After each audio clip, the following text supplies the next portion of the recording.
আমরা প্রস্তাব করেছি যে এটি আমরা 50 থেকে 100-তে নিতে চাই।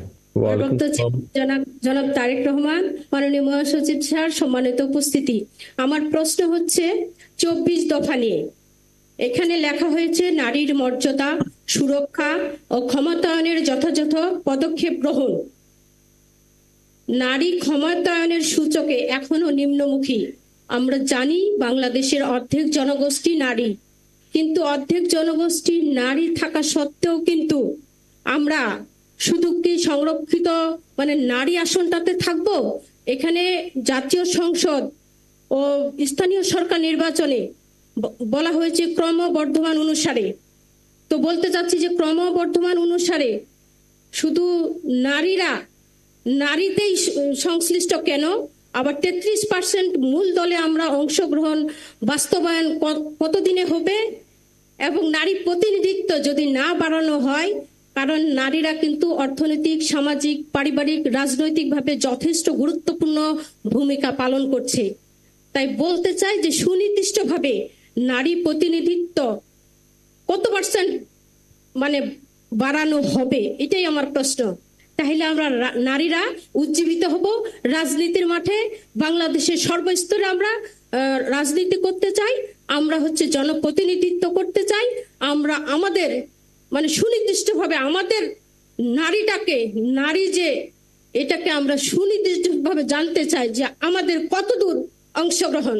কারণ এভাবে অনির্দিষ্টভাবে, এভাবে অনিশ্চিতভাবে আমরা নারী নেতৃত্ব দিয়ে আসছি। আপনি দেখেছেন 17 বছরে নারীরা আমরা কত নির্যাতিত হয়েছি। ঠাকুরগাঁ জেলা মহিলা দল আমরা অনেক গুরুত্বপূর্ণ ভূমিকা পালন করছি। কেন্দ্র থেকে প্রতিটা তৃণমূল নারীরা আমরা সেভাবেই অংশগ্রহণ করেছি। আমি নিজেও মামলার আসামি। প্রশ্নটা শেষ, প্রশ্ন হয়ে গেছে। পারবেন, আপনার প্রশ্নের জন্য ধন্যবাদ আপনাকে। এখন বিষয় হচ্ছে যে আপনি জানতে চেয়েছেন যে নারীদের ক্ষমতায়নের জন্য কি কি করা উচিত বা কি কি করা যায়, কেন করা হচ্ছে না, এরকম আপনার মোটামুটি এই প্রশ্নটা। আপনি সংসদের আসন সংখ্যার কথা বলেছেন যে আপনারা কি শুধু সংরক্ষিত আসনেই থাকবেন কিনা। প্রথমত হচ্ছে এখন যেটি 50টি আসন আছে, এটি আমরা প্রস্তাব করেছি যে এটি আমরা 50 থেকে 100-তে নিতে চাই।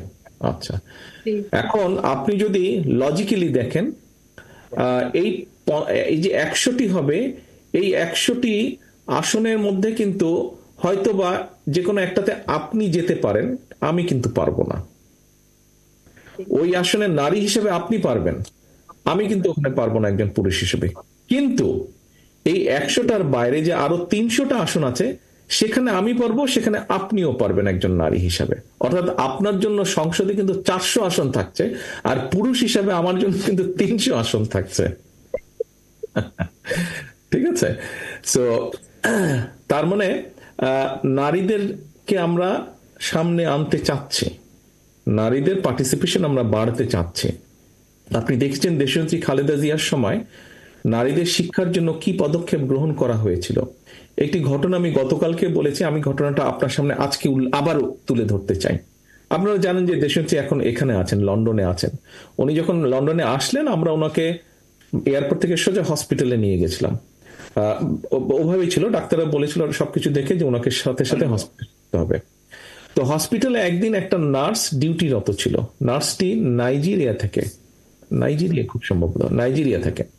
তো নার্সটি যখন আসলো, যখন ডিউটি শুরু হলো, তখন আম্মার রুমে আসলো নার্সটা। তো আমি এবং আমার স্ত্রী তখন ওখানে ছিলাম।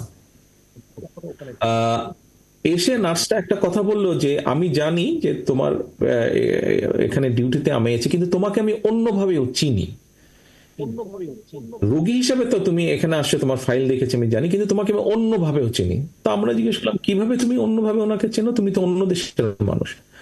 তখন সেই নার্সটা বলছে যে তুমি যে তোমার দেশে, তুমি যখন প্রধানমন্ত্রী ছিলে, তোমার দেশের নারীদের শিক্ষার জন্য তুমি যেই পদক্ষেপ গ্রহণ করেছো, যার ফলে এখন তোমার দেশের বহু মেয়ে শিক্ষার সুযোগ পাচ্ছে, আমাদের সরকার ঠিক এই কি পলিসি, তোমার পলিসিটা নিয়ে এসে আমাদের এখানে বসিয়েছে। ফলে আমাদের দেশেরও বহু মেয়ে আজ শিক্ষিত হয়েছে, যাদের শিক্ষার সুযোগ পাওয়ার কোনো সুযোগ ছিল না, যাদের শিক্ষিত হওয়ার কোনো সুযোগ ছিল না। তোমার ওই পলিসির জন্য আজকে আমিও শিক্ষিত, আমার মেয়েও আজকে পড়ালেখার সুযোগ পাচ্ছে। তো এখন দেখুন, দেশনেত্রী খালেদা জিয়ার একটি পলিসি, বিএনপির একটি পলিসি তথা বাংলাদেশের একটি পলিসি শুধু বাংলাদেশের মধ্যে সীমাবদ্ধ থাকেনি, এটা বিদেশে চলে গিয়েছে, অন্য দেশে চলে গেছে, আরেক মহাদেশে পর্যন্ত সেটি তারা গ্রহণ করেছে। তো অর্থাৎ বিএনপি নারীদের জন্য কাজটি করেছে। আমাদের সময় পিএসসি চেয়ারম্যানও কিন্তু মহিলা ছিলেন একজন। আপনি দেখেছেন মহিলা বিষয়ক মন্ত্রণালয়, এটি কোন সরকারের আমলে করা আপনি কি জানেন? মহিলা বিষয়ক মন্ত্রণালয় বলেন তো আপা, কোন সময় করা? জিয়াউর রহমান করেছিলেন। রাইট, ইউ আর। শহীদ রাষ্ট্রপতি জিয়াউর রহমানের সময় মহিলা বিষয়ক মন্ত্রণালয় গঠিত হয়েছিল। কাজেই আমাদের কাজগুলো যদি প্রমাণ করে, হ্যাঁ আমরা হয়তো যতটা আপনাদের আশা আকাঙ্ক্ষা ছিল হয়তো ততটা আমরা করতে পারিনি, কিন্তু আমাদের যে করার ইচ্ছা আছে, করার লক্ষ্য আছে, এই সবগুলো কিন্তু প্রমাণিত। এখন আপনার মতন আরো পারভিন তো দেশে তৈরি হতে হবে। আপনি যদি কোনো একটি পদের জন্য যোগ্য না হন, আপনাকে যদি ওই দায়িত্বটা আমি দিয়ে দিই, তাহলে কিন্তু আপনি বিপদে পড়বেন। আপনি সকলকে, আশেপাশে সকলকে বিপদে ফেলবেন, আপনি নিজেও বিপদে পড়ে যাবেন। আপনাকে তো যোগ্য হতে হবে, তাই না? কাজেই আমরা বিশ্বাস করি, আমরা মনে করি যে যেই সুযোগগুলো আমরা তৈরি করতে চাচ্ছি নারীদের জন্য, নারীরা সেই সুযোগগুলি গ্রহণ করবেন এবং তাদেরকে নিজেদেরকেও সাহস করে এগিয়ে আসতে হবে। তাহলেই কিন্তু সম্ভব। আপনাদেরকেও ভূমিকা নিতে হবে। যে সুযোগটা সরকার তৈরি করে দিবে, ইনশাল্লাহ আমাদের আগামী সরকার যে সুযোগটা তৈরি করে দেবে, আমরা সরকার গঠনে সক্ষম হলে পরে আপনাদেরকে সেই নারী হিসেবে আপনাদেরকে সেই সুযোগটা নিতে হবে। শেষে আবারও বলি, আমার ক্যাপাসিটি হচ্ছে 300 সিটে, আপনার ক্যাপাসিটি 400 সিট।